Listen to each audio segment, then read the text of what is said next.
The President.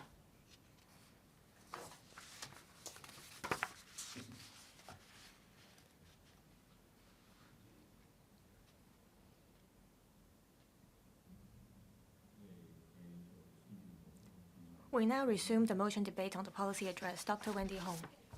Thank you, President. In this session, I'd like to talk about fintech. We've heard a lot about fintech in Hong Kong, but what is it exactly? In the third plenum, there was a resolution, and fintech was mentioned twice. The first was about deepening the fintech system. It mentioned that we have to build a fintech system.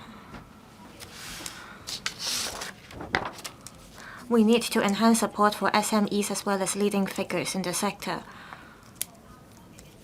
We should also enhance policy support on investments in the relevant sector. We should diversify risks as well as build an insurance system. The second time fintech was mentioned about the Section 18, about deepening fintech.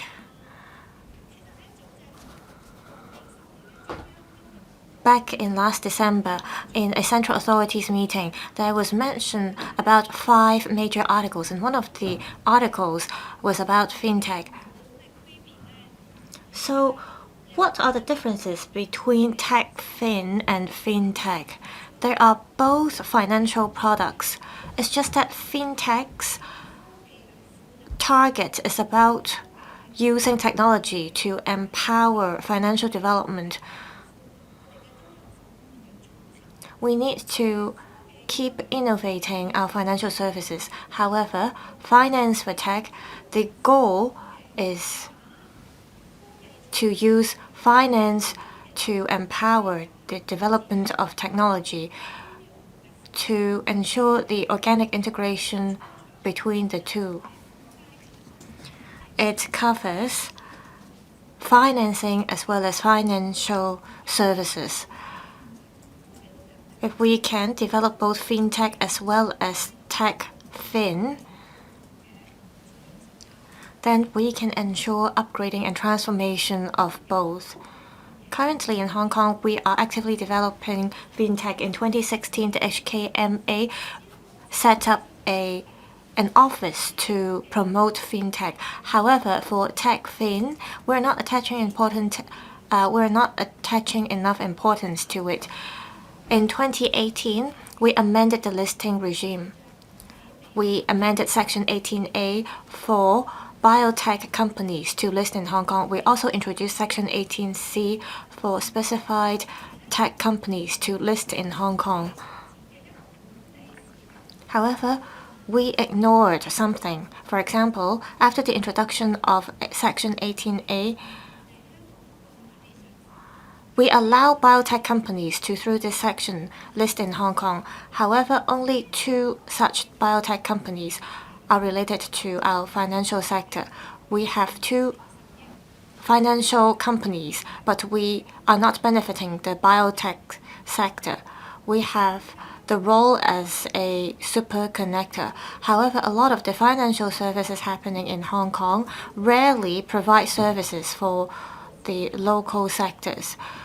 These companies rarely establish roots in Hong Kong. Therefore, we are losing our manufacturing sector. We haven't been able to grow the new industries. We have to develop fintech so that the financial sector can be an important means for us to thrive. So I have the following suggestions. In relation to Section 18A and Section 18C of the listing regime, we should have a 2-tier listing threshold. The first threshold should be the threshold that we're imposing now, and on top of it, we have to have a new threshold to allow financial companies to list in Hong Kong with conditions To allow these companies to list in Hong Kong, they have to bring in technology and talent. They have to establish presence in Hong Kong and set up labs so that there are actual operations of these companies. The goal is to make use of the platforms in Hong Kong. A lot of countries are doing this, including Singapore, so we can totally learn from this practice. Secondly, we should develop the IP financing system. The National 14th Five-Year Plan proposes that we should develop ourselves into an IP trading center. We have to build an ecosystem to support this. And IP financing is an important pillar. I suggest that the government, as soon as possible, explore this and make use of this to develop arts and culture. Also, I think we should have a Silicon Valley Bank in Hong Kong. The Silicon Valley Bank in the US, it went bankrupt, not because of its mode of operation, but because of its risk management. We lack a bank in Hong Kong to support the venture funds here. We should have a Hong Kong version of the Silicon Valley Bank to support the I&T ecosystem here. Also, we should have a data trading exchange. Data is an important strategic tool.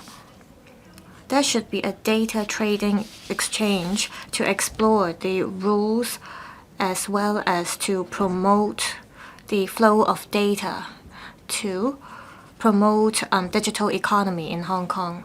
President, I think we should reassess the value of fintech to roll out different products to drive the economy in Hong Kong as well as the transformation. I so submit. Thank you. Mr. Tony Che. Thank you, President. Donald Trump is re-elected as the president of the US, and many people are concerned that there will be economic volatility. Western countries have been sanctioning in an unreasonable manner our country. This is because our country is seeing high quality development. They think that we are threatening their positions. That's why they sanction us. It doesn't matter who is elected as the US president. It will not change the US policy on China.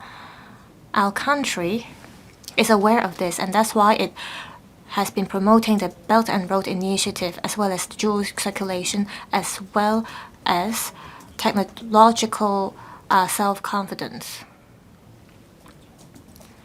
Externally, we are promoting high-end, high-quality development, and the country has set a direction for us.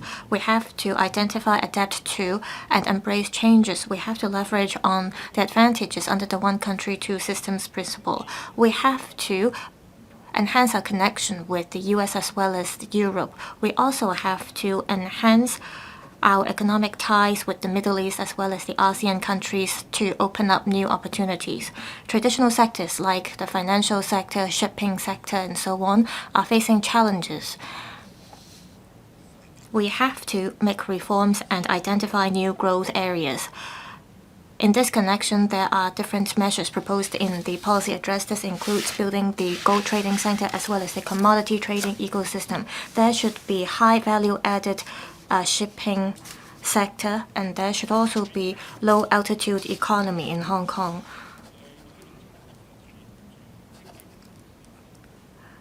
We see very proactive measures in this policy address in terms of driving our industries. I'm happy to see that in the financial, education, and other sectors, the Belt and Road is mentioned as one of the focus.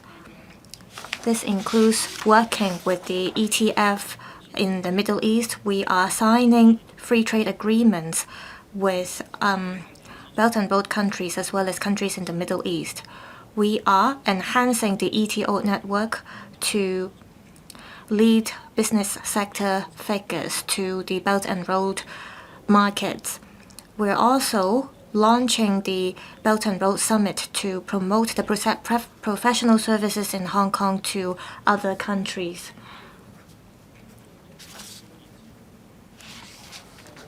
we have been taking part in the ASEAN as well as Middle East projects. However, in the past, we were relying on our own. We didn't have the support of the government.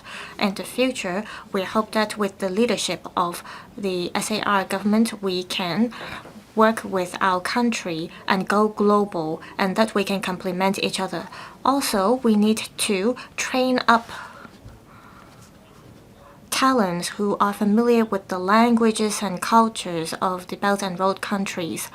I hope that in the short run, we can see solid measures from the government in this regard.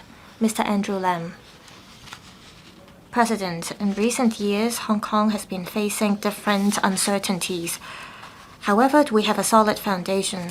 In the first half of this year, over 7 million trips were made outbound, and this shows that our economy is not faring so poorly. Our property market also shows that we are getting out of the doldrums. People lack confidence in the consumer market. The spending habits of people have changed, and they are becoming more prudent in making investments. The government has to bring us out of this situation. People hope that the policy address can give them hope. The policy address mentions about the enhancing of speed and efficiency in producing land, in trawling for talent, and so on. These deserve our commendation. These policies are concrete, but many people aren't familiar with the indicators and what these policies will affect them or bring positive impact to them. The government should explain to the public about this. In the policy address, there is mentioned about the relaunching of the principal moratorium arrangement for the SMEs. The government understands the challenges faced by the SMEs and roll out relevant support. However, in terms of relieving the burden of the public, the government has to do more. The government needs to tell good stories of Hong Kong. First, it should boost internal confidence. It should tell members of the public how they are going to benefit from the government's policies. In terms of external sanctions on Hong Kong,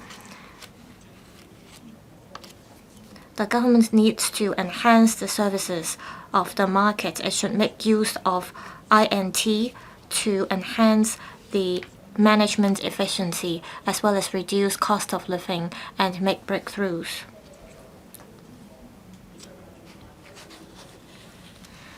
Hong Kong is an attractive place. We have to, through conventions and exhibitions and through different platforms to attract capital and talent. We should help external enterprises to go to the mainland. As a talent hub, the government needs to send out a clear message and show to the world that Hong Kong is a pluralistic and open place and city. We should value the quality of our talent. We should work continuously with the Middle East as well as the Belt and Road countries. We need cultural exchanges. In order to build ties with other countries, we need to be familiar with their languages and cultures as well as their eating habits.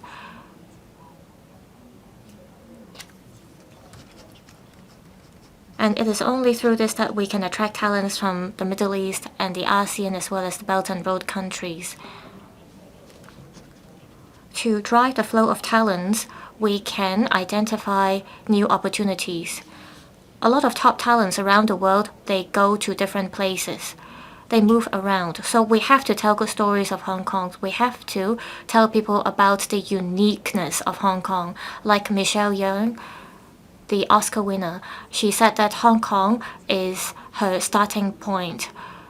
We have to tell people that Hong Kong always welcomes top talent and that there are always opportunities for them. We have many development opportunities, and this is why we are attractive. In terms of attracting talents, we need to do more.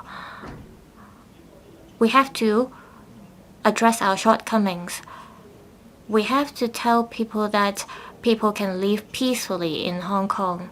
We need to search for I&T talents. Currently on the top talent list, there are different sectors covered. However, it doesn't reflect the short and medium-term shortage for talents. In order to build a talent pool, we need to be comprehensive and far-sighted. We have to ensure that there are connections between enterprises and talents. The government and different sectors are working together to encourage transformation and upgrading of industries. We need to ensure diversified development of different sectors, and this is crucial to trawling for talents. At the same time, the government has to carefully assess the ways of different enterprises and sectors to trawl for talents and capital to see if enterprises that come to Hong Kong can actually establish roots here, and we should help them open up and expand services. Also, creating an ideal living environment is very important to attract talents. Recently, we have O'Sullivan coming here saying that he enjoys the fact that he would only take 20 minutes to get to nature, unlike in London, it would take 4 hours. Not only would they want job opportunities, talents would also want a good living environment, so we must create a good living environment for them. Apart from measures to attract talents, the government has been pragmatic in reviewing the manpower structure in Hong Kong. And we need to have targeted measures to meet the manpower gap, and I have seen the government doing good so far, and that's exactly what we need. Thank you. I so submit, President. Mr. Lam Sen Kern. Thank you. I do understand why the policy address is attaching importance to making reforms, because it is only through making reforms that we can develop further and create a better life for citizens. And in fact, the third plenary session of the 20th CPC Central Committee said Hong Kong should consolidate its status as an international finance center, international shipping center in order to make contributions to the country. On international finance center, we have our advantages, but we need to continue to reform ourselves in order to quash any negative publicity. Last year, I actually I raised a motion to reform SME listing regime because they faced much difficulty given by the regulators. And I'm very glad to hear that the situation improved after the motion debate. I also support the initiatives in the policy address, including enhancing the securities market, striving for more mainland and overseas large companies to come to Hong Kong. And I understand that the HKEX and the SFC will also enhance listing process. I'm not concerned for the larger companies because the regulators often favor them. They would take much less time to process. In September, media listed, and SF Express also passed some of the regulatory procedures of the HKEX. So with Southeast Asian companies, listing times would take much longer. And this is a very important issue because they may not have as much capital as the larger companies. And the longer it would take, it will affect their expansion plans. And in fact, that will also hurt our reputation if the process takes too long. I urge the government to review the process so as to facilitate SMEs listing in Hong Kong. On International Shipping Centre, it is to tie in with the national strategy, and it is an important part of revigorating the nation. The policy address says that the government will take an multi-pronged approach to consolidate Hong Kong's status as an international shipping center. I'm very glad to hear that the government has had multiple measures recently to support Hong Kong to become an international shipping center, especially with maritime law, but we are still being inadequate in terms of meeting the short-term gap. As a lawyer, I know that maritime law is indeed a specialty. In order to nurture a maritime lawyer, it is not easier than training a doctor. It will take more than 2 to 3 months to train such talents. So first, people would have to study maritime law, and then it would also take them a few years under mentorship in order to become professionals in the field. So with the process taking years, if we only start developing maritime services now and they come to Hong Kong wanting to try out our good maritime services, we would have to apologize to them because they would have to wait for another 5 years before we have actual maritime lawyers.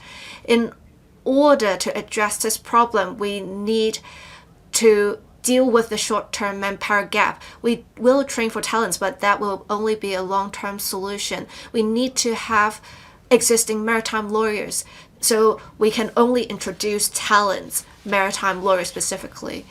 I urge the government to have more financial support to support professional firms to recruit talents from other places in the world, or we should advertise more in the UK or US or Europe in general to talk about what is attractive about Hong Kong so that they will move to Hong Kong to work here. We should also promote dispute resolution services.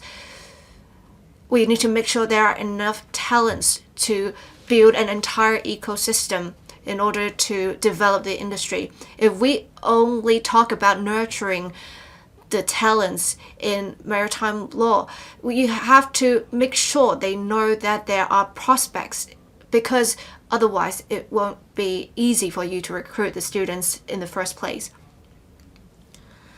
President, for government departments, I think they need to have a change in mindset in order to something concrete.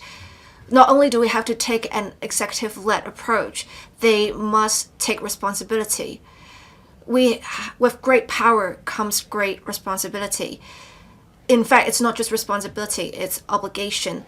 We need to know our strengths and shortcomings. We need to identify change, seek change, and embrace change. We also need to first identify change, as that comes first. We need to know what our strengths are so that we know how we can tap into our potential. And President Xi actually said we need to have our strengths and know our strengths in order to make something happen. If we don't do that, we are doomed. Thank you. Mr. Yim Kong. Thank you, President. In this year's policy address, the Chief Executive said we are to consolidate our status as an international finance center and international shipping center. We should also promote the integrated development of digital economy and real economy. It shows the determination of the government. I actively support the initiatives of the government, and I also thank the government for incorporating my suggestions in the policy address, including promoting the construction of commodities trading ecosystem, developing Hong Kong into a greenfield bunkering center as well as a supply chain management center. I have 4 suggestions for the government's consideration. First, the Chief Executive suggested constructing a commodities trading ecosystem. It can bring about development in other sectors as well. We have the HKE Managed London Exchange recently approved Hong Kong's application in derivatives trading. But it is important to have infrastructure in the form of storage facilities. Unfortunately, MLE delivery warehouse have stringent requirements. Right now, the storage facilities in Hong Kong are limited. We need to do more to identify sites, for example, in the northern metropolis, to have dedicated warehouses. Such warehouses would also cost much. So for operators, they may face financial pressure at first operating the warehouses. I urge the government to provide policy support or provide subsidies to companies to cover for their losses so as to develop commodity storage facilities in Hong Kong. On shipping, I'm very glad to hear that the policy address also said there would be a Hong Kong Maritime and Port Development Board. It will be a high-level advisory body. This will engage the industry better, and it will also strengthen promotion, attract more companies to list in Hong Kong, and set up regional divisions. On greenfield bunkering, the government should research practices in Shenzhen so that we will have a vessel going both to Shenzhen and Hong Kong, and we can provide competitive bunkering services. We should also relax the restrictions of land use in Kuaiting so that some projects can be converted into greenfield bunkering piers, so as to enhance our competitiveness. I also urge to relax certain restrictions of cross-boundary lorries so as to lower the relevant costs, so that we will have consolidation of the sources coming from Pearl River Delta. I'm also very glad to hear that in the budget there is support for the business sector. There will be increased efforts to attract businesses to come to Hong Kong to set up their regional headquarters or divisions. Compared to Singapore, we still have a gap in tax incentives, so we should learn from them and provide a uniform low tax rate regime so as to attract overseas companies to come back to Hong Kong and set up their regional headquarters. Due to uncertainties in the external environment, we should make good use of the country's high-quality development opportunities and set up exhibition facilities and develop various tech products such as photovoltaic products and lithium batteries, so that Hong Kong will be an important platform for developing emerging industries in the mainland. On I&T, the government needs to have more targeted policies to deal with AI and health technologies so that we can form industries for these technologies. We should also take forward actively the development of the HSITP Hong Kong Shenzhen I&T Park. We should also make good use of the fact that we have advantages in IP protection. We should promote IP trading so as to create impetus for the development of I&T in Hong Kong. President, in order to develop new quality productive forces, we need to do more because this will consolidate our foundations. We should deepen connections with the mainland and overseas in order to create better lives for citizens. Thank you, Mr. Edmund Wong. President, right now we have uncertainties in the external environment. Hong Kong's pace of recovery is not exactly quick. The Chief Executive's policy address has done well enough to meet the needs of different sectors of the community and tie in with national development, as well as develop various industries. I very much support this approach. This is the third policy address of the Chief Executive. The theme of this is reform for enhancing development and building our future together. And the core issue is to make sure when making reforms we are incorporating the needs of stakeholders in order to have targeted solutions to their problems. so as to have pragmatic solutions. We have a number of reforms in the policy address that demonstrates exactly this. There are various areas covered in the policy address. I, of course, cannot talk about everything. I will talk about specifically financial reforms. Due to uncertainties in the external environment, in order to consolidate and enhance Hong Kong's status as an international finance center and make contributions to the country, leveraging on our advantages, we need a series of reforms. We need to develop new growth areas. We also need to leverage on our advantages as well as address our shortcomings. I and Mr. Rock Chen in August and October of this year have made 2 policy statements. In August, it is about developing Web.3 to develop new quality productive forces. It highlights the importance of Web 3.0 and how it can be used in finance. In October, the policy statement is about listing and financing, and how we can make a Hong Kong a center for these. And we have to enhance the process for listing, and we need to develop our IPO system in order to enhance our competitiveness. And in the policy address, we have talked about integrating the real economy and digital economy, and to take forward Enbridge as well as virtual banking insurance, as well as virtual asset trading, as well as tokenization applications of financial assets, as well as making use of digital tokens to do interbank settlements. These measures incorporated suggestions of Mr. Rock Chen and myself.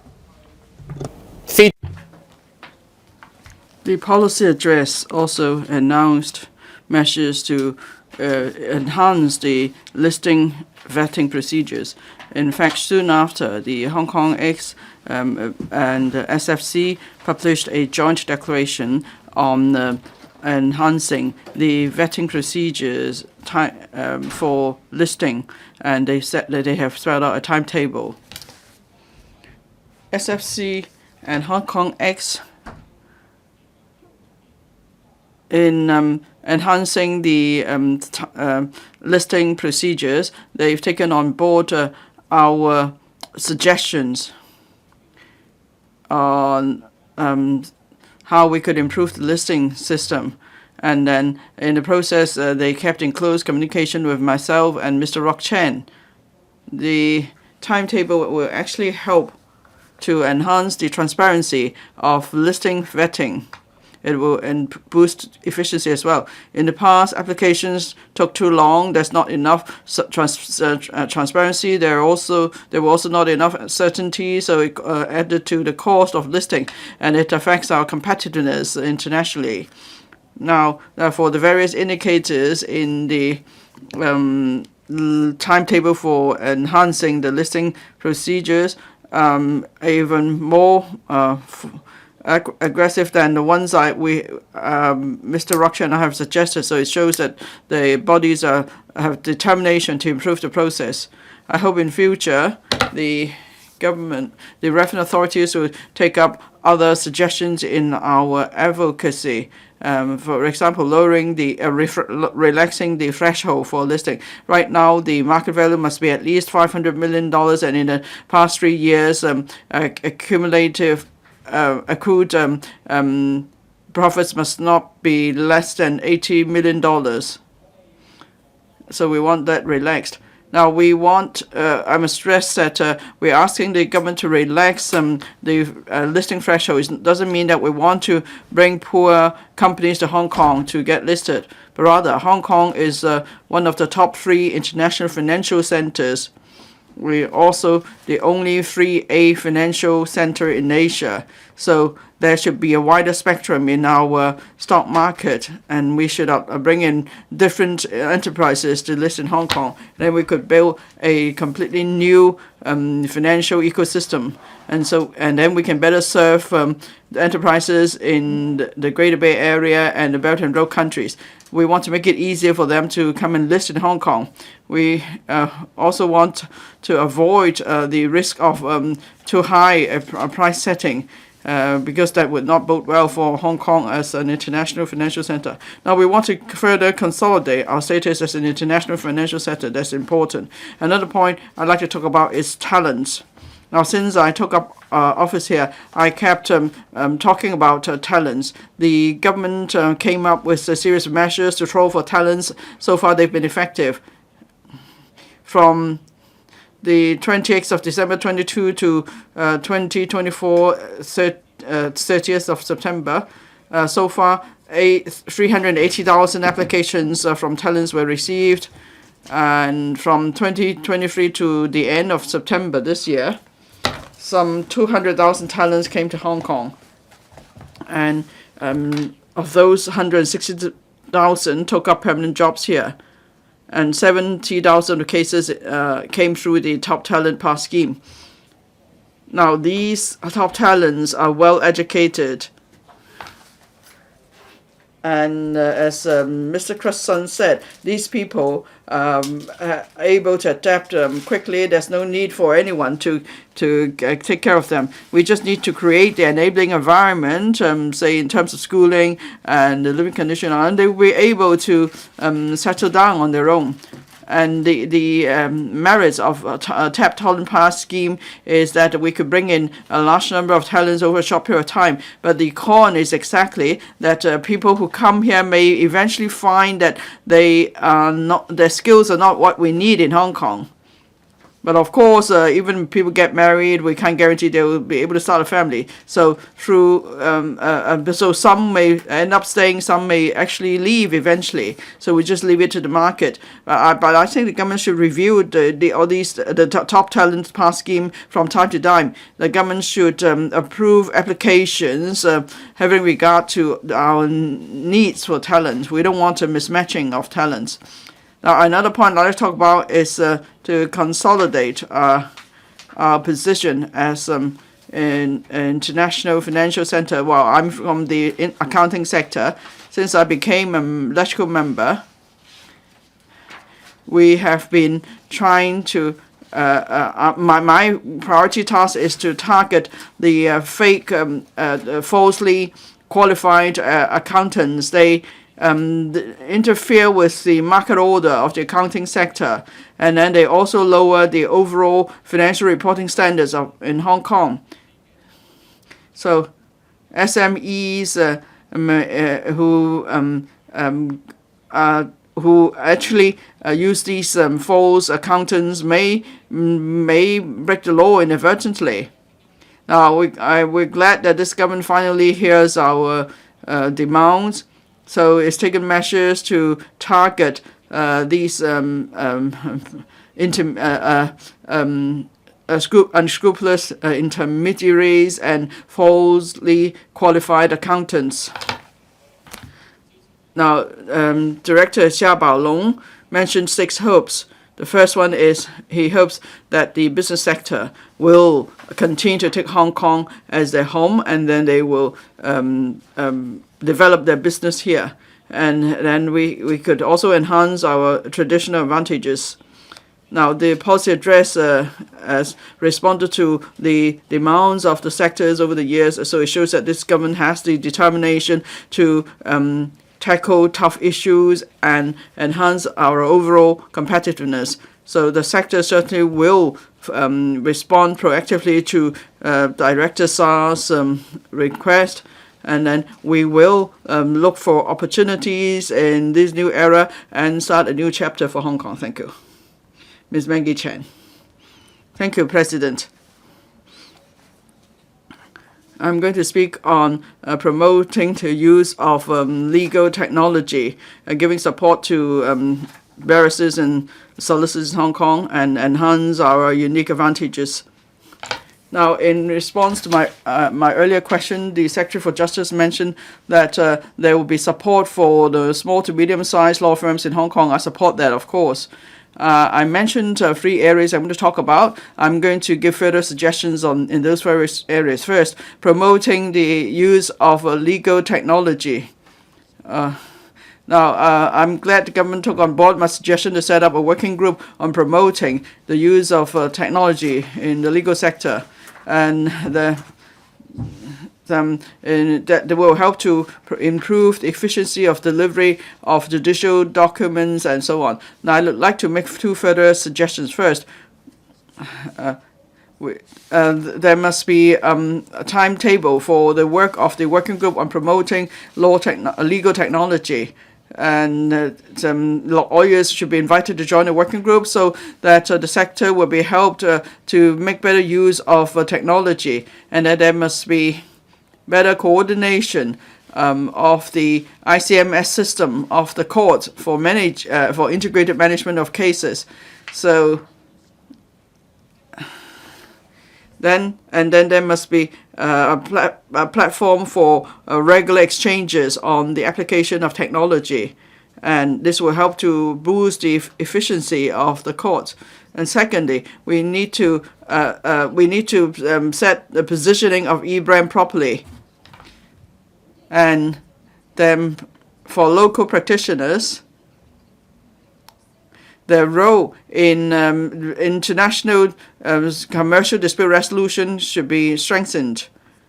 On supporting lawyers and barristers, I must declare that I'm the chairman of Lawyers Association. Now, in September, we did a survey. About 660 solicitors and barristers were interviewed, and 50% of the interviewers believed that government did not offer any help to small and medium-sized law firms.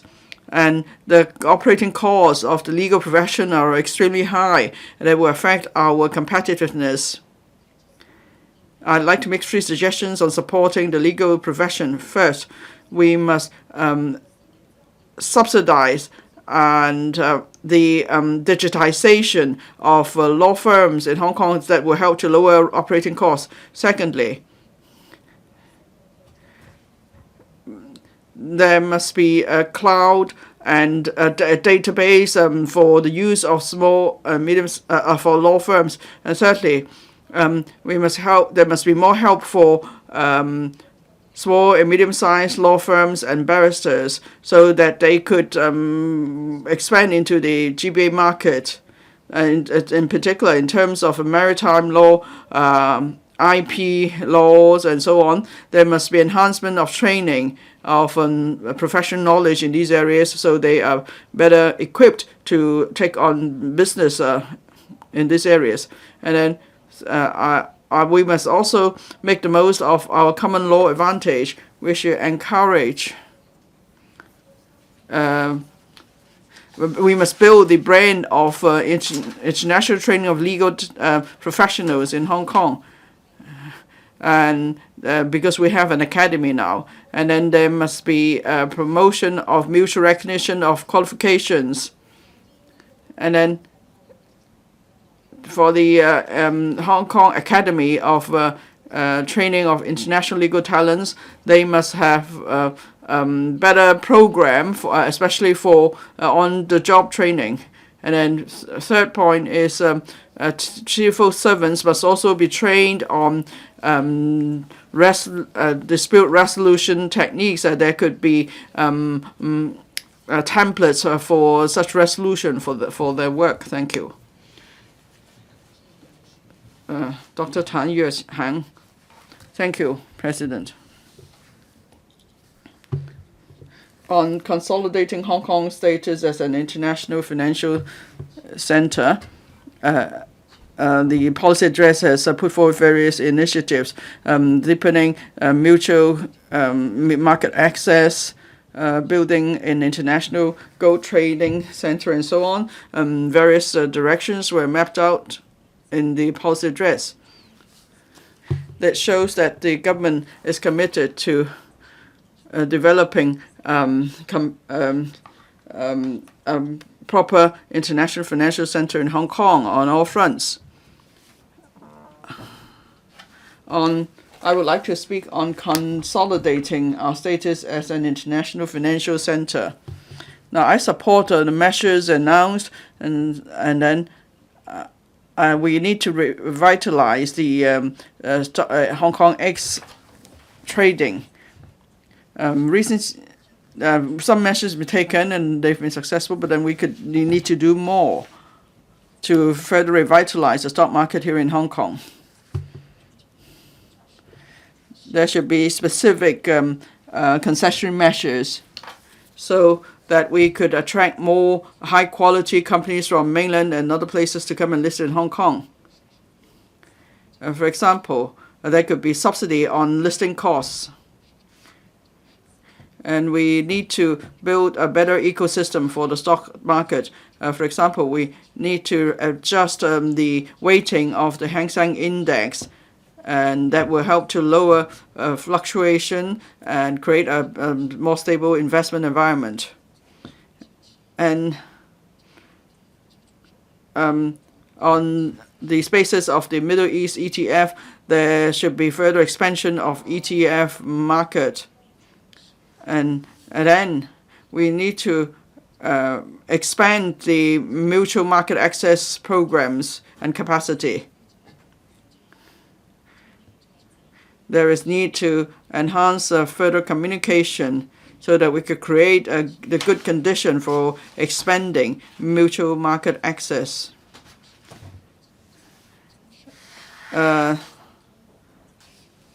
There should be some sort of an I&T Connect. So I&T startups could be included in the Connect scheme without being subject to the existing restrictions. On Wealth Connect, on the existing basis, we could expand the scope to cover not just GBA but also the Yangtze River Delta as well. And then we must also promote more mutual market access with the Belt and Road countries, because we want to seize upon the opportunities of building connections with the BNR countries. So BNR countries will then issue RMB-denominated bonds in Hong Kong. Now, Saudi Arabia and Hong Kong have already established a cooperation framework. On that basis, we could also promote the issuing of Islamic bonds in Hong Kong. And at the same time, there could be stronger platform for financing for projects in BNR countries. And then we could provide international world-class financing services for BNR countries. And then we need to strengthen Hong Kong's status as an offshore RMB business hub. That we should expand the range of such RMB-denominated investment products. And then there could be more RMB-denominated loans offered by banks here too. And then we must also promote the development of RMB bond futures market. And so offshore investors could also take part in the RMB bond market, and that will help to promote the Hong Kong's market as a result. Now, on gold trading. Now, so it's good that we are developing an international gold trading center. And then we also need to improve the commodity trading ecosystem. And then we could bring international commodity exchanges to set up storage facilities in Hong Kong. And then we could build a world-class gold storage facility in Hong Kong. And then we need to improve gold trading transactions in Hong Kong. And then eventually we could have Hong Kong, Shanghai Goat Connect, Hong Kong, Shenzhen Goat Connect. Then, and we could also attract investors from the mainland and overseas to trade in gold in Hong Kong. Thank you. Mr. Chairman, thank you, President. In this year's policy address, the theme is Reform for Enhancing Development and Building Our Future Together. Reform is the key word. The first chapter is about making reforms, and this is in line with the spirit of the third plenary session of the 20th CPC Central Committee. Last week, Xia Baolong in the symposium said that we have the business sector and they should play the driving force of the economy. To revive the economy in Hong Kong, we need the collaboration between the government and the business sector. The third plenary session passed a resolution, and it says out clearly that we have to leverage on our unique advantages under the one country, two systems principle, and that we should enhance our status as an international finance, maritime and trading center, and we should also build an international hub for talent. In terms of building the three hubs and one center, there is much mention about the policy address. For example, the policy address proposes to upgrade the current Maritime and Port Board into a new Maritime Board. And the BPA welcomes the measure. Last December, the Transport and Logistics Bureau released an action agenda, and 10 strategies and 32 recommended actions were suggested. One of the actions is to build a green and smart port to enhance our competitiveness. The goal is clear. Going green and smart is the major trend in the world. This year, the TDC and the government will build the 14th Logistics and Shipping Conference. There are 3 advantages, including green and sustainability, as well as I&T. Over 80 guest speakers will share their experiences.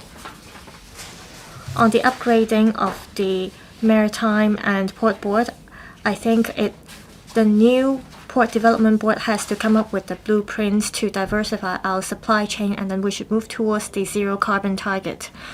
On aviation, we have to enhance our status as an international aviation hub. We have to make good use of our 3 runway systems. The 28th of November this year, we will see the commissioning of the 3rd runway system. It is expected that after 2030, every year, the Hong Kong International Airport will be able to handle over 1.2 trillion passengers. Let's look at some figures. The Airport Authority estimates that this year there will be 70 million passengers attendances, but we are still some way towards this goal. And there is an incentive scheme that encourages airline companies to increase 10 flight routes. I think the government has to do more to encourage airline companies to launch long-haul routes to attract visitors to come. New destinations and new flight routes will attract visitors. For example, the Cathay Pacific is relaunching the direct flight to Riyadh, and this encourages people to go to Saudi Arabia to travel. And we have to encourage visitors from the GBA to come to Hong Kong. And with the commissioning of the 3rd runway system, we need more manpower. Apart from passenger transport, we have to take into consideration cargo transport as well. We have the phase 2 of the Hong Kong IA Dongguan Logistics Park, and this will ensure synergistic development. Logistics is one of the major pillars in Hong Kong. In 2022, logistics account for 22.5% of the GDP, offering 600,000 job opportunities. And logistics alone can provide some 10,000 jobs. We have been promoting intermodal cargo transshipment mode to enhance the GBA logistic network. To develop high-end logistics, we need manpower. We need manpower who are familiar with cold chain and e-commerce. Some say that we can come up with a logistics academy in Hong Kong. I think the Applied University of Science in Hong Kong can help train up talent. In the policy address, there's proposal about developing high-end supply chain center. We need to launch our economic ties with other countries. The amendment of PT2 will come into operation next March. This will further deepen the trade and services network between the mainland and Hong Kong. In the third plenum, there's a proposal that we should enhance reform. To contribute to this, we have to play our role as a super connector and a super value adder. We are in face of complex geopolitical situations, and we are seeing Sino-US tensions. We have to further enhance our economic ties with other countries. We have to promote Hong Kong to the Middle East countries and attract capital and businesses. We have to identify changes and embrace changes. IECP can bring hope to us. I agree that we should join RCEP. To promote new productive forces, we have to speed up digital transformation.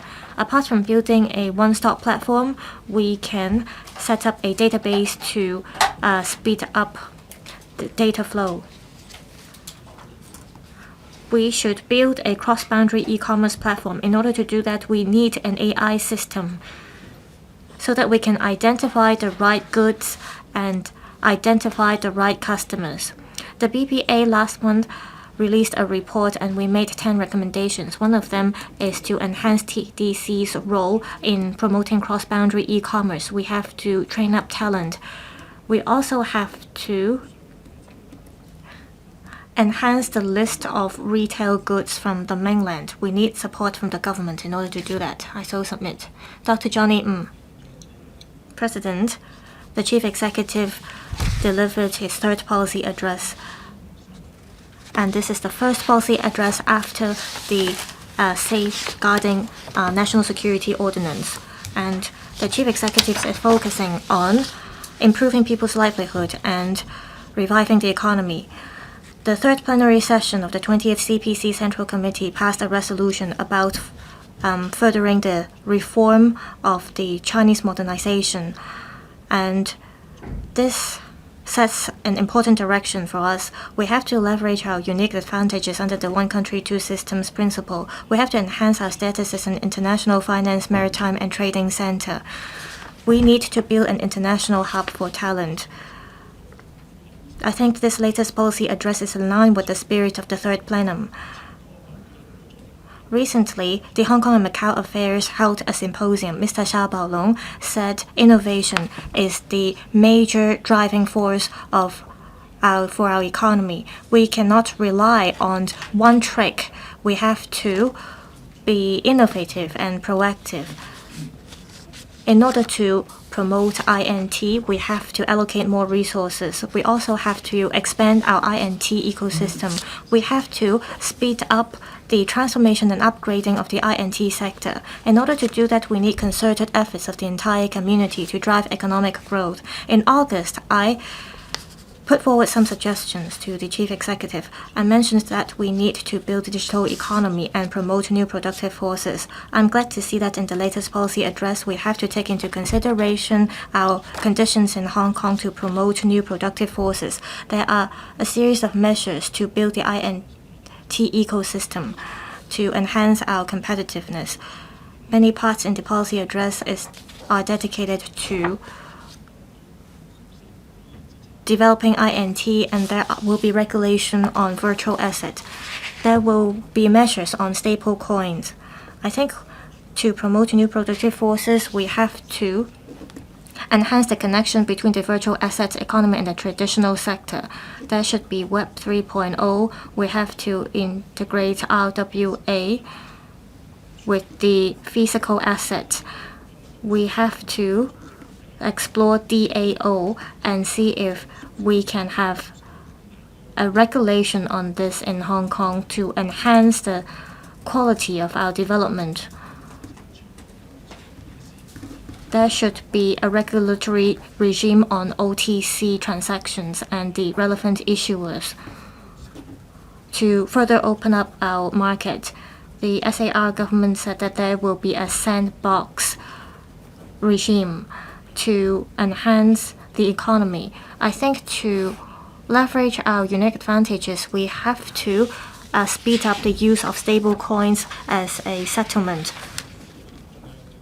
The SAR government and the central government should be in close liaison, and we should be innovative to resolve the issues in terms of cross-boundary payment. We should also promote virtual asset transactions so that retail investors won't suffer losses. The relevant measures will inject new impetus to the market. It will also enhance the mutual access of the two markets. Second, there are a number of measures in the policy address that advocates for Hong Kong to develop into ferry centers. The chief executive has a great vision. We also have to consolidate our 8 centers positioning.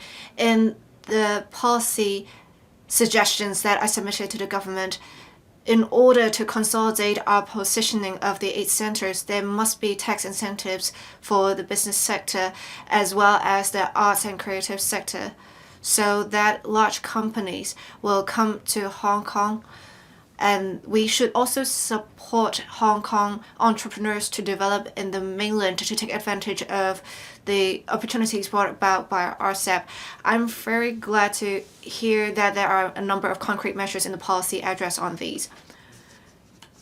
We have various changes in information, and after the US election, we may even face much more pressure. We need to make good use of our institutional advantages to consolidate our position. I believe we can make good use of our strengths and develop new growth areas. For example, in aeronautics, we have been doing very well in the country. We should try to develop ourselves as the center of such. We should also make good use of our support of the motherland so that we can develop further as an international trading center to tie in with the development of the aeronautics technology so that we can export such technology. The policy address also talked about developing low-altitude economy, and there will be a working group on developing low-altitude economy. I think this ties in with the national strategy on this, and we can have low-altitude economy specific to Hong Kong. We can make good use of the development in Northern Metropolis for this. We should also make sure we can still tie in with our low-carbon goals when developing low-altitude economy. 5, we need to promote integrated development of various sectors, tourism, culture, and sports and tourism, so that we can be an East meets West center for international cultural exchange. I also support the measure on Create Smart initiative so that we will have more cultural IP projects and better collaboration so that we can have the business sector develop more business opportunities. I believe in the long term, we will be able to make good use of our institutional advantages so that we can have integrated development of different sectors to create synergy. Having reforms is a priority of the country, and I'm glad that the policy address has also prioritized this. We are trying to consolidate our inherent advantages, but we are also seeking reforms. We need to make sure we have policies that benefit the people while we are seeking innovation. And I think we have much room for improvement. Thank you, President. I also support the policy address. I so submit Mr. Edward Leung. Thank you, President.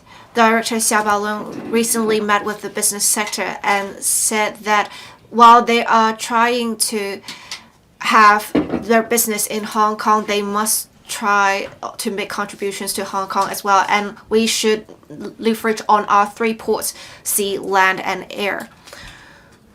And I'm very glad that in the policy address there are multiple measures to consolidate Hong Kong's status in this regard, including striving for Middle Eastern sovereign funds to cooperate with Hong Kong. And I believe with such, we will have more funds managed in Hong Kong. It will also enhance our reputation in the Belt and Road countries. And we will become a premier destination for investment for those countries. I have great hopes. Apart from attracting foreign investment, we should not give up on the local market. We need to seek reforms to enhance attractiveness for locals. I have recently raised a question on the exchange fund of the HKMA as well as the various reserve funds of institutions as well as the insurance and MPF funds. How much of such funds are invested in the local market? I ask this because if we are not supporting the local market ourselves, how can we try to attract foreign capital to come to Hong Kong? Because we do not even prioritize the local market ourselves. We really need local capital to be invested in the local market. I urge companies to take initiative to support the local market. And many of such funds are invested in foreign markets at the moment. I hope in future local capital can be invested in the local market in order to attract more foreign capital. In the colonial era, the British government has made good use of Hong Kong funds to purchase UK property. That was to benefit themselves. There weren't any restrictions on making them investing in the Hong Kong market. Having had the handover many years ago, we need to change our mindset so that we are investing local capital in the local market, so that we are, while having business in Hong Kong, making contributions to Hong Kong. So I want to say this, the principal is approximately $4.4 trillion. If we only have 5% of that invested in the local market, we would already have $22 million in investment. So that is approximately the largest Hong Kong exchange traded fund size. Some may think that this is against market autonomy, the principle of this. But this exchange traded fund actually came from the idea of trying to protect the local market, and we appreciate the history behind this. It was something that was unheard of before, and we have been able to fend off foreign malicious investors. And now we are at the 25th anniversary of this fund, Tracker Fund of Hong Kong, and we should celebrate this by doing this innovative measure. We cannot only rely on our traditional advantages. Going on this, in order to be innovative, while I do appreciate the effectiveness of existing measures, they do not resolve the issues we face at the moment.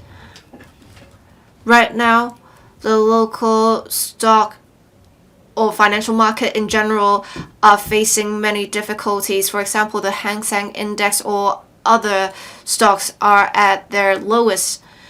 Some may just avoid the stock market altogether, but I would say this, challenges always coexist with opportunities. Since we have the stock market at a relatively low level, there is not going to be much lower from here. So we should continue to identify and seek change. We should try to consolidate and enhance our status as an international financial center so that we can have a prosperous stock market. Does any other member wish to speak? If no member wishes to speak, I will call upon the public officers to speak. Financial Secretary. Thank you, President. Members, I would like to thank the Chair of the House Committee for moving the motion of thanks on the 2024 policy address delivered by the Chief Executive. This allows the government ample opportunities to listen to the invaluable views of members, and I thank members who have spoken. Now, the theme of the policy address this year is reform for enhancing development and building our future together. Now, under this, guided by the spirit of the third plenary session of the 20th CBC Central Committee, the policy address focuses on how we could make use of our advantage of one country, two systems to consolidate our status as an international financial, shipping, and trading center. And then the policy address also talks about how we could develop a new productive forces tailored to local conditions, build an international hub for high-end, high-caliber talents, and so on. And so we could then better integrate into the country's overall development. And then we could also provide more impetus to our development. At the end, the people will benefit. Now, I'd like to share with you the current economic condition in Hong Kong and our development directions. First, that we face various external challenges. The central banks have been lowering interest rates because there's less pressure on inflation in advanced economies. But still, the interest rate is still not too low. And the IMF forecast that in 2024 the global economic growth rate will slow slightly to 3.2%. As for 2025 growth rate, it will still be at 3.2%. It's lower than the average rate of 3.7% during the 2 decades before COVID. And on the mainland, the economic growth rate in the third quarter rose to 4.6%. In the second quarter, there's signs of minor slowing, but still there are various stimulus measures. So in September, again, the growth rate stabilized. Hong Kong is a small and open economy, and so we are affected by external factors. Now, forecast is that our GDP expanded by 1.8% in the third quarter, which is lower than that in the previous quarter. And so far, for the 3 quarters, our GDP growth rate is 2.6%. On export, there are there is slowing of export trade by 3.7%. For trade in services, there's a 2.4% mild increase. On investment, with general economic growth, overall personal investment spending's gone up by 3.7%. On consumption, personal spending slipped by 1.7%. As for the labor market, the unemployment rate remains at a low level of 3%. As for income, there has been substantial growth. Between June and August, full-time employees have seen a rise in their income by 6.7% year on year. And in the asset market, since the lowering of interest rate in the middle of September in the US, the property market in Hong Kong has picked up a momentum. The property prices are gradually stabilizing, and it shows that the confidence in the market is improving. As for the stock market, with mainland stimulus measures to support the economy and the lowering of the interest rate in the US, the stock market has also picked up momentum. There have been more transactions. In October, the average transaction volume has gone up by 50% compared to September. amounting to $255 billion. But then with the recent U.S. presidential election results, there are now uncertainties, so the Hang Seng Index has come down. And looking ahead, well, there are still uncertainties in the global economy and the geopolitical situation, and major central banks are continuing to ease monetary policies, and the mainland has a series of stimulus measures. So we expect that the full year's growth rate will be at the lower end of our estimate and forecast.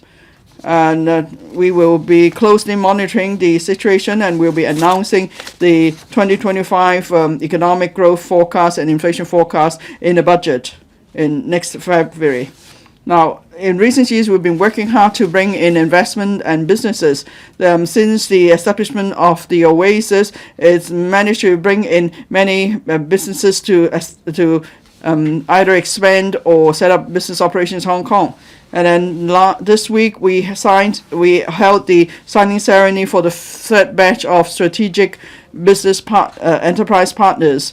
There are 17 such partners from the mainland, the US, and Europe that they cover AI, big data, life science, fintech, advanced manufacturing, and new energy technology.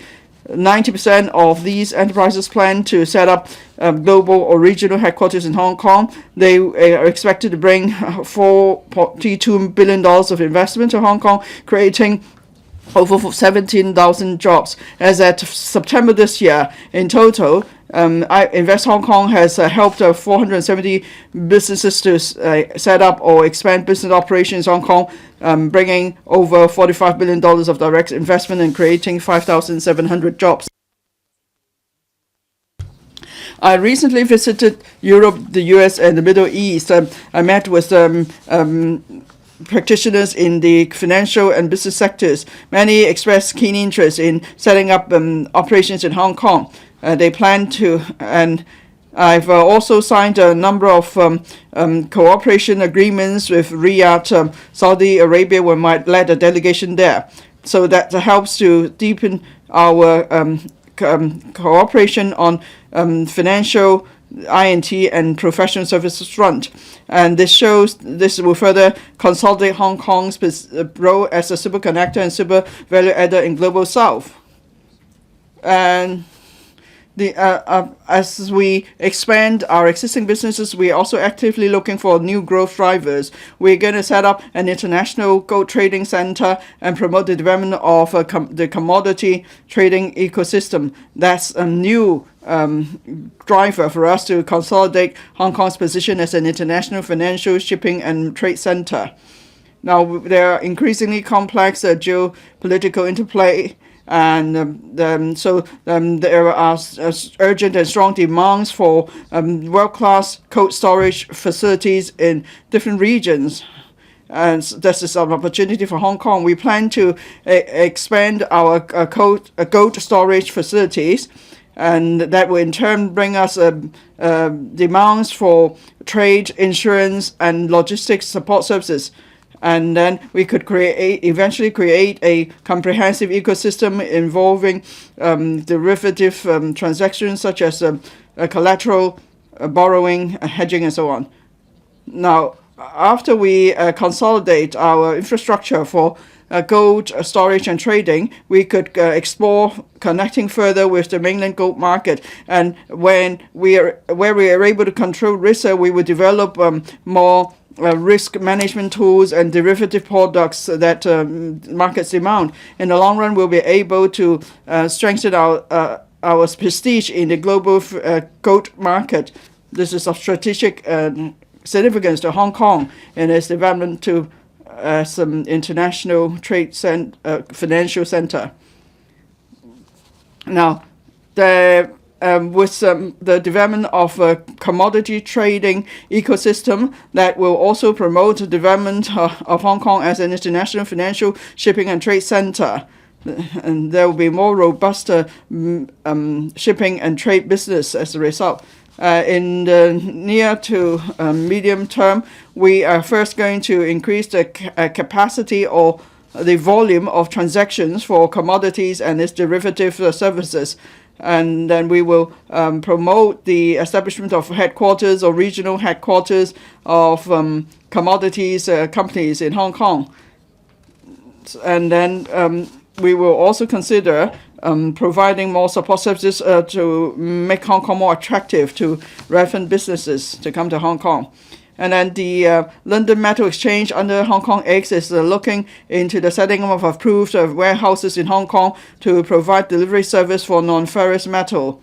The setting up of approved warehouses will provide a more efficient, more cost-effective and safer transshipment channel to the mainland and Asia.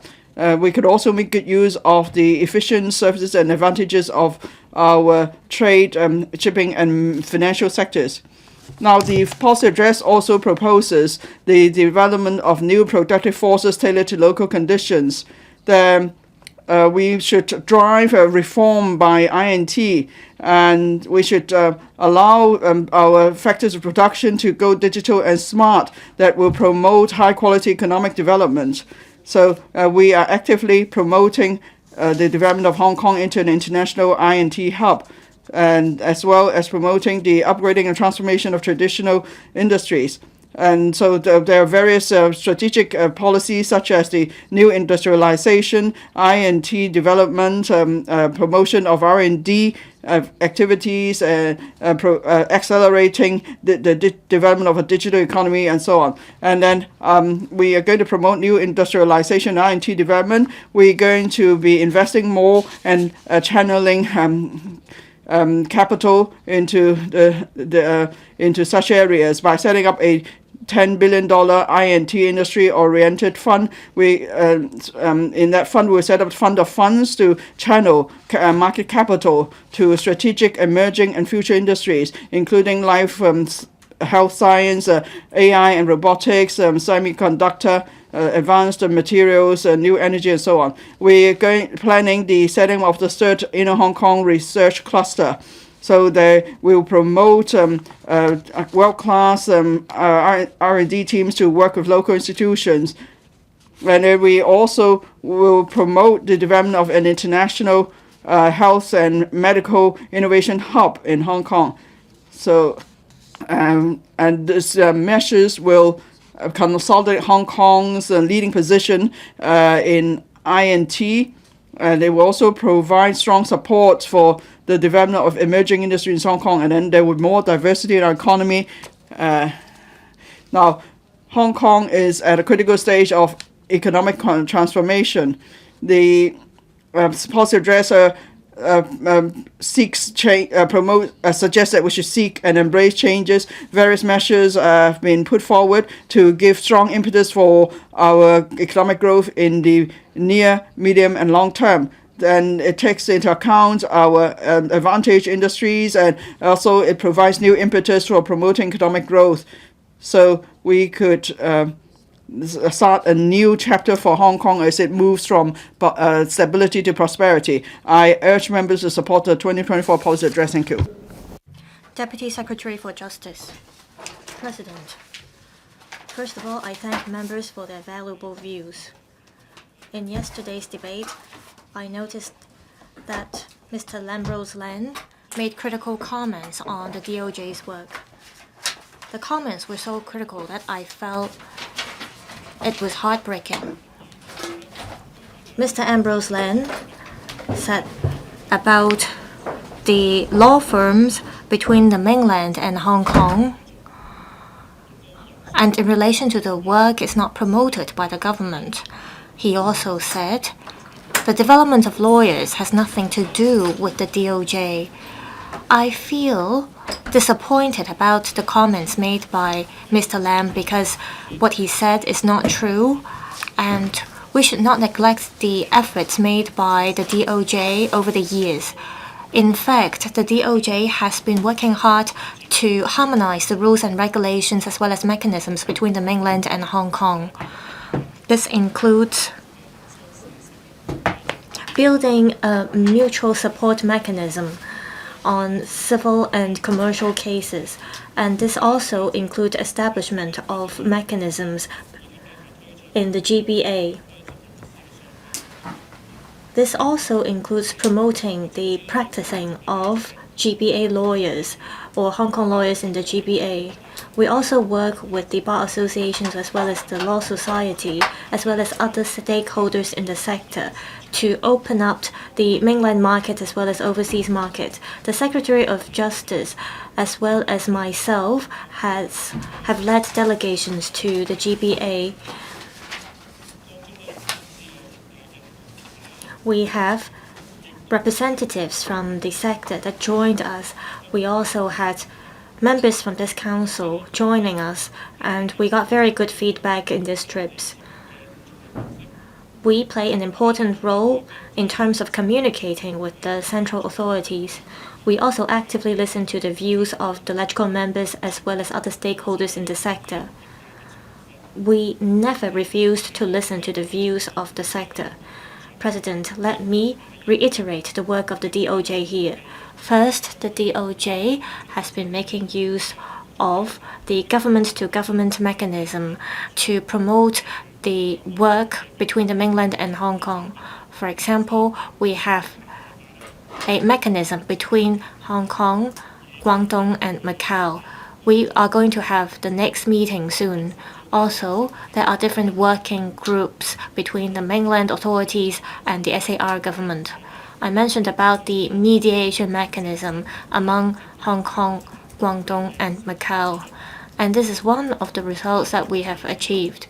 Apart from having these joint conferences and meetings, we also have different task forces. This includes Hong Kong, Guangdong, as well as Hong Kong, Shanghai, and Hong Kong, Shenzhen task forces. The DOJ never said that the sector should rely on its own. Indeed, the DOJ has been working with the sector. For example, I've been chairing the GBA task force as well as the lawyers consultation group. And in these groups and task forces, the DOJ has been listening to the views of the sector. To give you another example, over 500 lawyers from Hong Kong and Macau got the qualifications and accreditation to practice in the GBA. We lack an organization to offer support to them, and the sector clearly told us that this is not going to facilitate Hong Kong and Macau lawyers to practice in the GBA. Therefore, in this year's policy address, we proposed to set up a lawyers platform for these lawyers to better facilitate the training as well as exchanges between lawyers in Hong Kong as well as those in the GBA. In terms of costs for mediation, I have something to say. Hong Kong is one of the freest economies in the world. We provide professional services. On service charge for mediation, this is led by the market. I believe many people are concerned about the dispute resolution development in Hong Kong, and I believe they will not object to having a fee mechanism for the arbitration and mediation services in Hong Kong. It is not through enacting legislation that we can solve these problems altogether. Mr. Lam made or raised an example using Hong Kong tea restaurants as an example. We have to have the concerted efforts of the sector in order to make sure a reasonable service cost level. Hong Kong is recognized worldwide as an international arbitration center. According to a recent international report, Hong Kong is one of the top 3 most popular arbitration destinations in the world. Last year, over 280 arbitration cases were dealt with by IOMED involving $467 million. Therefore, We should be confident about the competitiveness of Hong Kong as an international arbitration center. Mr. Ambrose Lam is of the view that the DOJ should play a more important or proactive role in helping the Bar Association and Law Society to roll out reforms. The relevant provisions have not come into effect yet. The commencement date depends on the Law Society. It has to come up with the rules and regulations, and it has to finish the amendment exercise on the subsidiary legislations. The Law Society has to get the approval from the judge of the Supreme Court. Lawyers currently have to abide by a self-regulatory regime, and the two professional bodies have to seek approvals from the judge of the Court of Final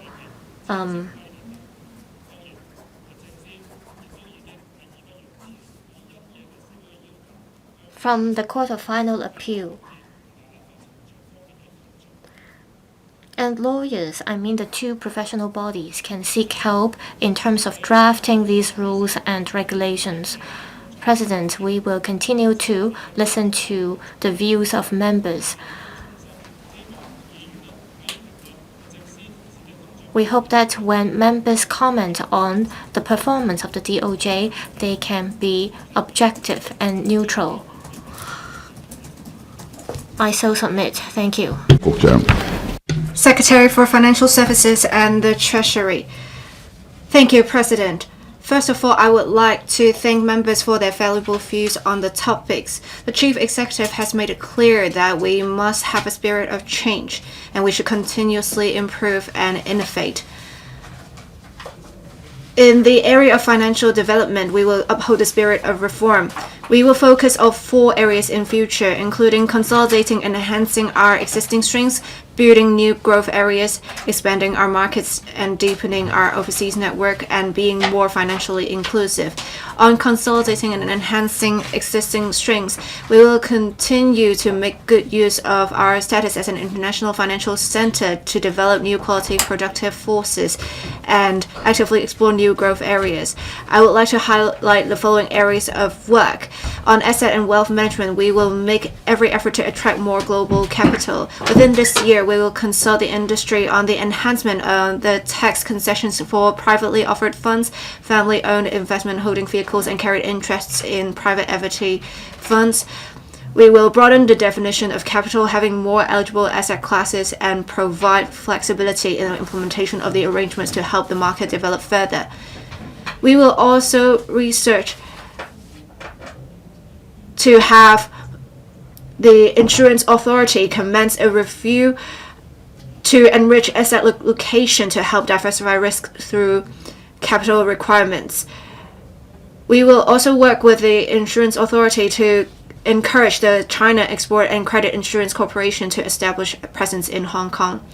On offshore RMB business, we will upgrade the central money markets unit to facilitate international investors to settle various assets in different currencies and enhance the infrastructure of the fixed income market. The HKEX will encourage more enlisted companies to have shares listed in the renminbi stock trading counter. We will also seek support from the Ministry of Finance to increase the size and frequency of issuance of mainland government bonds, as well as support more mainland and international issuers to issue green and sustainable offshore RMB bonds in Hong Kong. On accounting profession, we are currently working with the relevant bodies to amend the Hong Kong standards on auditing to require all persons who issue an audit report to disclose their practicing certificate numbers in the audit report, as well as requiring companies to enter the practicing certificate number of the person who issued the audit report so as to combat unlicensed persons from purporting to be CPAs in the provision of auditing services. Regarding the establishment of an international gold trading market and a commodities trading ecosystem, we will promote the development of world-class gold storage facilities for the industry, facilitating the storage and delivery of spot gold by users and investors. Specifically, we will set up a working group as mentioned by the Financial Secretary within this year to discuss work to be taken, including enhancing the trading mechanism and regulatory framework and exploring with mainland authorities the possibility of including gold-related products in the Mutual Market Access Program.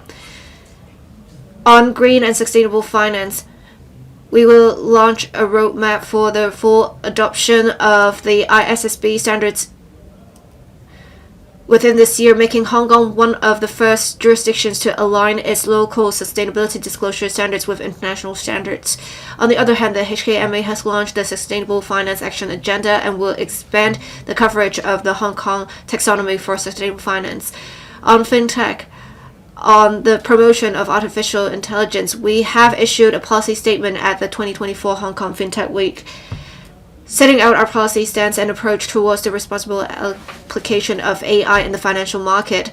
On the sustainable development of virtual assets, we will introduce a bill into the electrical within this year to regulate fiat reference stablecoin issuers.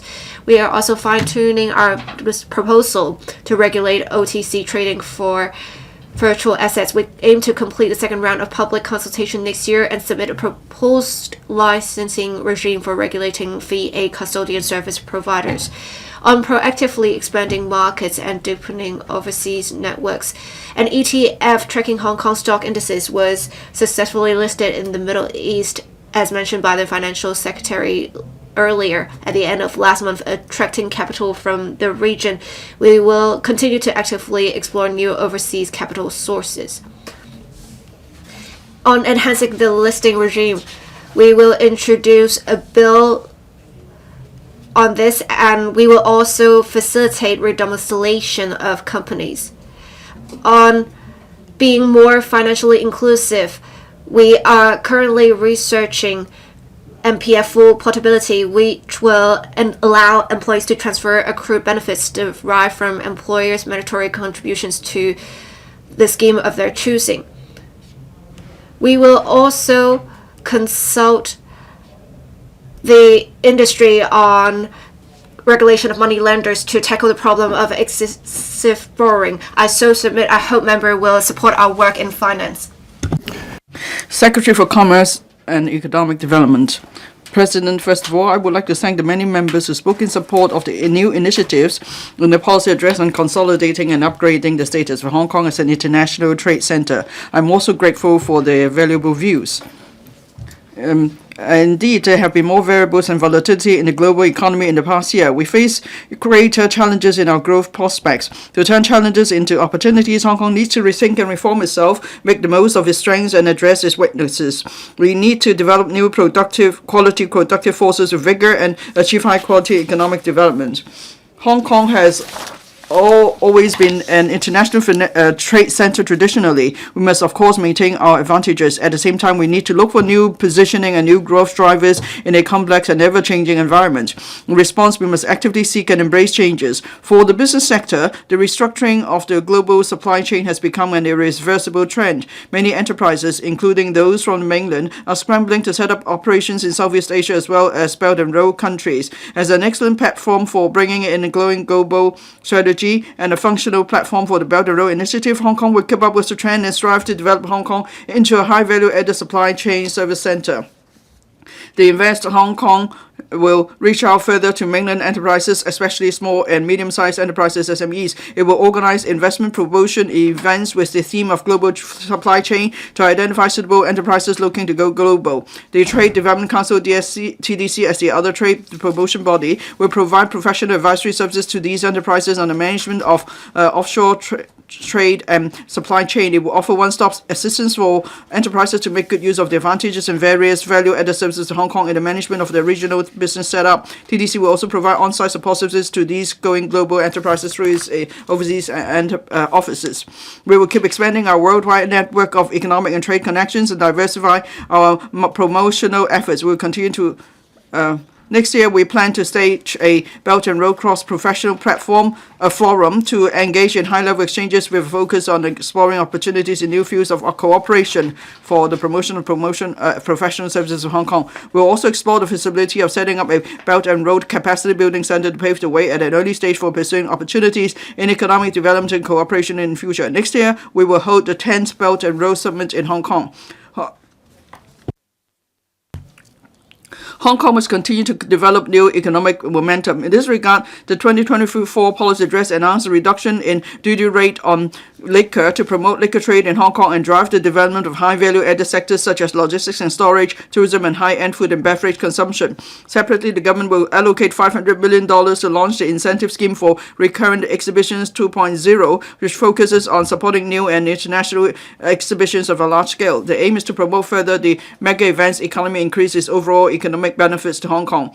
We're in discussion with the major stakeholders on the implementation details. Our plan is to launch the scheme in July 2025. In addition to food to Hong Kong's role as a super connector at the meeting point of the domestic and international circulation of the country, the government will review the existing processes to enhance the efficiency of cross-boundary cargo distribution. We aim to develop Hong Kong into a cross-boundary e-commerce, logistics and distribution center, which will augment our competitiveness. On bilateral trade agreements, Hong Kong and Peru will soon sign a free trade agreement, FTA, covering trade in goods, trade in services, including e-commerce, investment and other related areas. It is a high-quality and comprehensive agreement. Counting the Peruvian FTA, Hong Kong has so far signed 9 FTAs and 24 investment agreements involving 40 economies. We will keep up our effort to conclude bilateral agreements with more trading partners with potential. We will also seek to gain accession to multilateral trade agreements, including the RCEP. We will join international discussions on the development of the digital economy. When negotiating trade agreements, we will explore the inclusion of relevant chapters in the agreements to promote the development of digital trade and cross-border e-commerce. On deepening economic and trade cooperation with the mainland, the amended CEPA agreement on trade and services will come into effect on the 1st of March next year. Further liberalization measures will be introduced across different sectors where Hong Kong enjoys competitive advantages, making it easier for Hong Kong enterprises and professionals to expand into the mainland market. One of the measures is to remove the 3-year requirement in most service sectors for Hong Kong service suppliers to engage in substantive business operations in Hong Kong. The measure will attract more startups, overseas enterprises and talents to establish a presence in Hong Kong for accessing the mainland market, thereby further consolidating the role of Hong Kong as a super value adder. On investment promotion, Invest Hong Kong has gained good momentum as assisted more than 890 overseas enterprises to set up or expand their business operations in Hong Kong in the past 1 year and 10 months. By proportion, the key performance indicator set out in the 2022 policy address has been exceeded. Invest Hong Kong will continue to expand its overseas promotion network. Consultant offices were set up in Kenya, Kazakhstan, and Egypt in 2022, and additional consultant office in Turkish is expected to commence operation in the first quarter of 2025. On supporting SMEs, the government will be rolling out more measures. The maximum indemnity ratio of the Hong Kong Export Credit Insurance Corporation will be raised from 90% to 95% to provide greater protection to exporters in conducting transactions. The government will inject $1 billion into the BUD fund to help SMEs upgrade their business operation and develop new markets. The measures include expanding the geographical coverage of e-commerce EC to the 10 ASEAN countries and providing targeted funding support for the green transformation of enterprises. In the next 2 years, we will continue to organize a Hong Kong shopping festival on e-commerce platforms extended to the ASEAN market in due course. On financing, the government will relaunch the principal moratorium arrangement under the SME financing guarantee scheme to lessen the repayment burden on SMEs and allow them more room to seize the opportunities brought about by the economic recovery. On intellectual property IP, Hong Kong will press on with the development of a regional IP trading center in line with our country's strategy of building an IP powerhouse and developing new productive forces. Innovation and technology I&T will be an important driver for the overall revitalization of industries. As an international I&T Centre, Hong Kong needs a comprehensive IP regime to protect R&D products of innovation and creativity. The government will put forward proposals next year to enhance the copyright ordinance for protecting the development of AI technology. technology. The registered designs regime is currently under review, and a consultation exercise will be launched next year. The government will also introduce legislative amendments to streamline the IP litigation process for the High Court to manage and hear cases more effectively.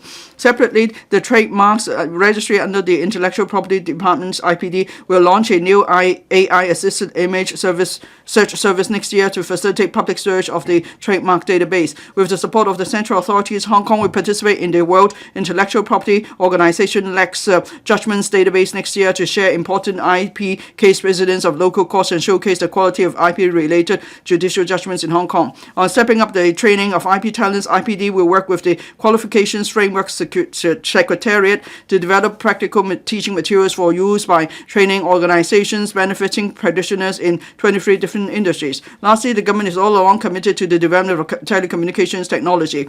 We provide support to promote the development of high-end industries and the smart city. We will introduce a series of measures such as the timely release of suitable frequency spectrum, the streamlining of the vetting procedures of licenses for low Earth orbit satellites, as well as the further improvement of our network communications network coverage.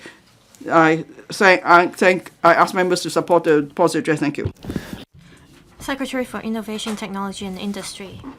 President, I thank members for the debate on the motion of thanks. Regarding the work of the Innovation, Technology and Industry Bureau, members made some insightful comments. The National 14th Five-Year Plan affirmed the important positioning of Hong Kong as an international I&T Centre. At the same time, developing new productive forces is also an important policy direction laid down by our country.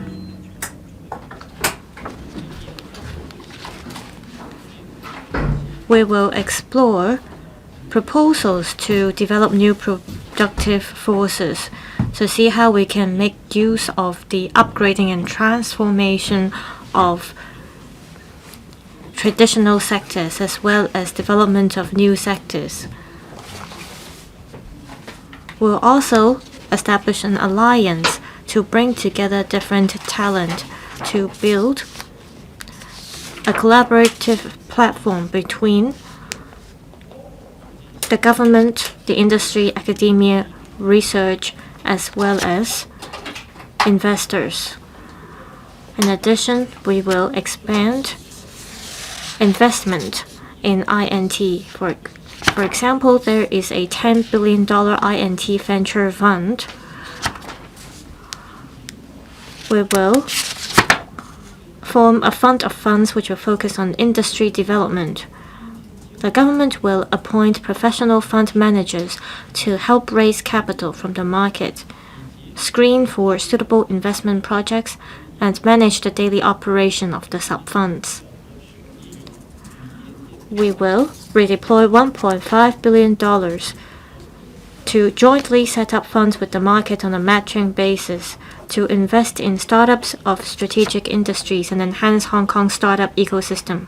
To build a vibrant I&T ecosystem, the government will launch the pilot I&T accelerator scheme with a funding allocation of $180 million. We will bring in startup service providers with proven track records to set up accelerator bases in the city.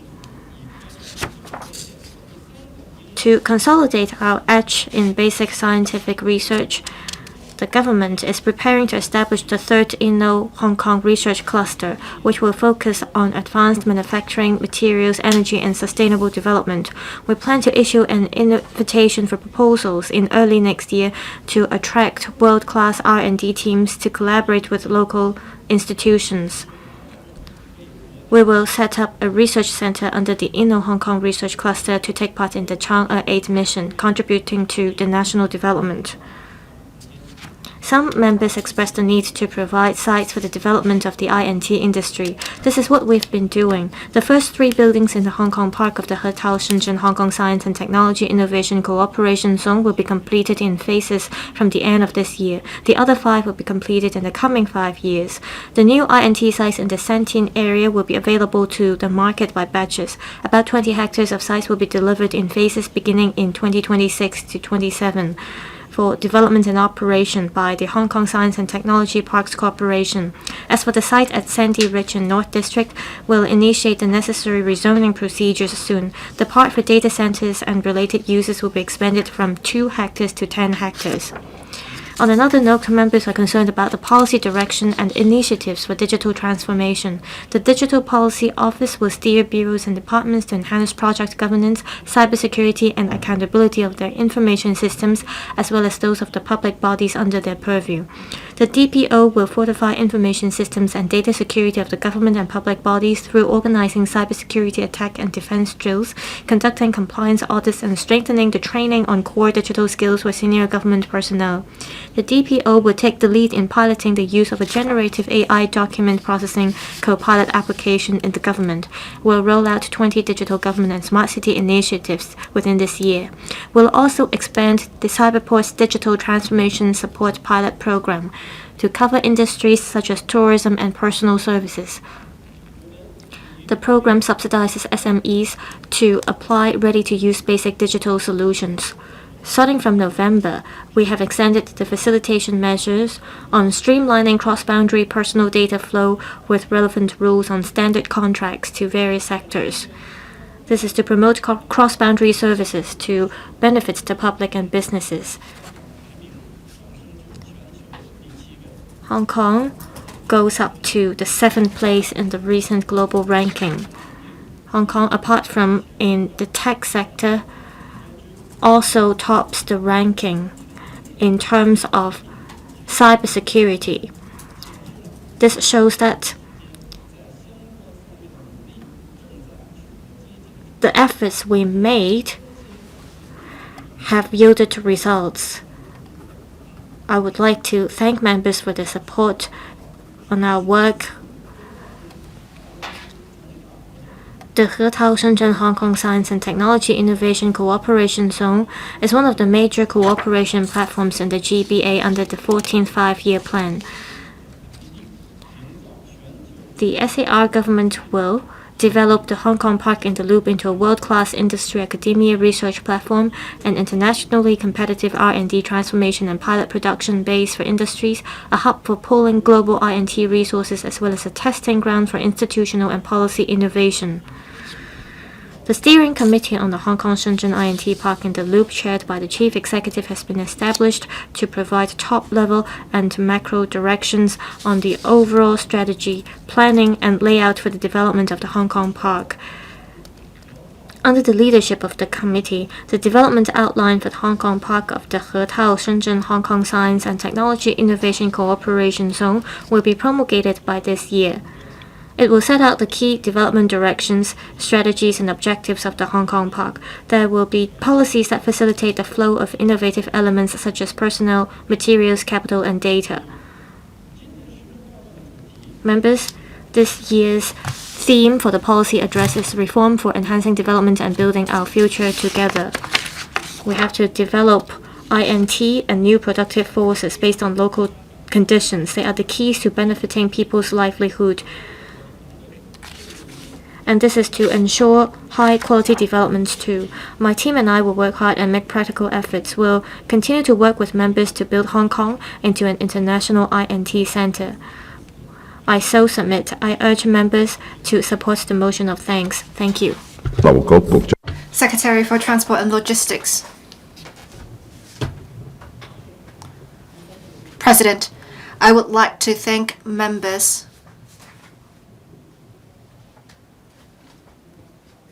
for their views on the transport and logistics policy. I would like to make a few points here. On aviation, since the fact that the commissioning of the 3 one-way system will be in 2 years' time, we will see a capacity of Hong Kong International Airport double.